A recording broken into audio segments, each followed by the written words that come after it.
ഇന്ന സ്ഥലത്താണ് വേദന. വയറുവേദന ആണെങ്കിൽ വയറ്റിൽ കഴിയുണ്ടാവും, ചെവി വേദനയാണെങ്കിൽ ചെവി കഴിയുണ്ടാവും. ഇതിങ്ങനെ മിക്കവാറും സംഭവിക്കാറുണ്ട്. എങ്ങനെയെന്നാൽ ദീൻ പഠിപ്പിക്കുന്നുണ്ട്, കുട്ടികൾക്ക് മുല കൊടുക്കുമ്പോൾ നിങ്ങൾ ഇരുന്നു കൊണ്ട് മുല കൊടുക്കണം. വളരെ വ്യക്തമായിട്ട് ദീൻ പഠിപ്പിക്കുന്നുണ്ട്. കുട്ടികൾക്ക് പാല് കൊടുക്കുമ്പോൾ ഉള്ള 5 സുന്നത്തുകൾ പ്രിയപ്പെട്ടവരെ പഠിച്ചോ.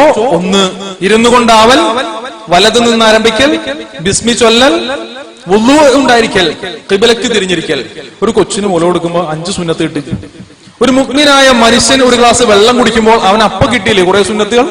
ഇരുന്നു കൊണ്ടാവൽ, വലത് കൈ കൊണ്ട് പിടിക്കൽ, അല്പാൽപമായി കുടിക്കൽ, ബിസ്മി കൊണ്ട് ആരംഭിക്കൽ, ഹംദ് കൊണ്ട് അവസാനിക്കൽ, ഇടക്കിടക്കലേക്ക് നോക്കൽ. ഇതൊക്കെ സുന്നത്താണ്. ഒരു ഗ്ലാസ് വെള്ളം കുടിച്ചപ്പോൾ 5 സുന്നത്തിന്റെ കൂലി ആഖിറത്തിൽ അക്കൗണ്ടിലേക്ക് കിട്ടിയെങ്കിൽ ഇതല്ലേ പ്രിയപ്പെട്ടവരെ ഏറ്റവും വലിയ ബിസിനസ്? ഇതാണ് ബിസിനസ്. ആഖിറത്തിലേക്കുള്ള അക്കൗണ്ട് കൂട്ടാൻ പറ്റിയ ബിസിനസ് ആണിത്. അപ്പോൾ കിടന്നുകൊണ്ട് കുട്ടിക്ക് നിങ്ങൾ പാല് കൊടുത്താൽ ആ കുട്ടിയുടെ വായും ചെവിയും തമ്മിൽ ബന്ധിപ്പിക്കുന്ന ഒരു പ്രത്യേക ട്യൂബ് ഉണ്ട്. ആ ട്യൂബിനെ ശാസ്ത്രം വിളിക്കുന്നത് യൂസ്റ്റേക്കിയൻ കനാൽ എന്നാണ്. ആ യൂസ്റ്റേക്കിയൻ കനാലിൽ ആ പാല് കെട്ടിക്കിടക്കും. വായിൽ പാല് നിറഞ്ഞാൽ അത് നേരെ കനാലിലേക്ക് പോകും, ഇറങ്ങിപ്പോവില്ല, അവിടെ കെട്ടിക്കിടക്കും.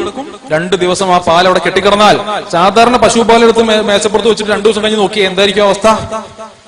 ബാക്ടീരിയ അറ്റാക്ക് ചെയ്ത് ഫെർമെന്റേഷൻ നടന്ന് അത് പുളിച്ച് അണുബാധ ഉണ്ടാക്കും.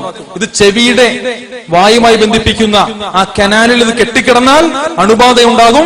കുട്ടിക്ക് ചെവി വേദന തുടങ്ങും. കുട്ടി ഇങ്ങനെ കരയും. വെളുപ്പിന് 2 മണിക്കും 4 മണിക്കും 5 മണിക്കൊക്കെ നന്നായിട്ട് കരയും. കൊച്ചു കരയുമ്പോൾ തള്ള വിചാരിക്കും വിശന്നിട്ട് കരയുന്നെന്ന്. പിന്നെ ആ കിടന്ന കിടപ്പിൽ തന്നെ പിന്നെയും പാല് കൊടുക്കും. സംഭവം വളരെ ഗൗരവമാകും. അങ്ങനെ ഹോസ്പിറ്റലിൽ കൊണ്ടുപോയി കഴിയുമ്പോഴാണ് ഇത് ഇവിടെ കിടത്തണം, 3 ദിവസം കിടത്തേണ്ടി വരും, ആന്റിബയോട്ടിക് കൊടുക്കണം. ആന്റിബയോട്ടിക് ഒക്കെ കൊച്ചു കുട്ടികൾക്ക് കൊടുക്കേണ്ട അവസ്ഥയൊക്കെ ഉണ്ടാവുകയാണ്. എന്തുകൊണ്ട്? ഒന്നുകിൽ നമുക്കിത് അറിയാൻ പാടില്ലാത്തത് കൊണ്ട്, അതല്ലെങ്കിൽ അറിഞ്ഞിട്ടും അതിനെ വകവെക്കാത്തത് കൊണ്ട്.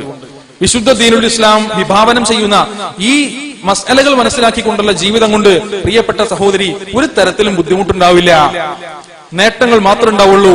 മാത്രല്ല, ഇങ്ങനെ കുട്ടിക്ക് പാല് കൊടുക്കുന്നത് കൊണ്ട് ഭൗതികപരമായ ബുദ്ധിമുട്ടില്ലാത്തിടത്തോളം അതോടൊപ്പം തന്നെ ആത്മീയപരമായ ഉന്നതിയും കിട്ടുന്നുണ്ട്.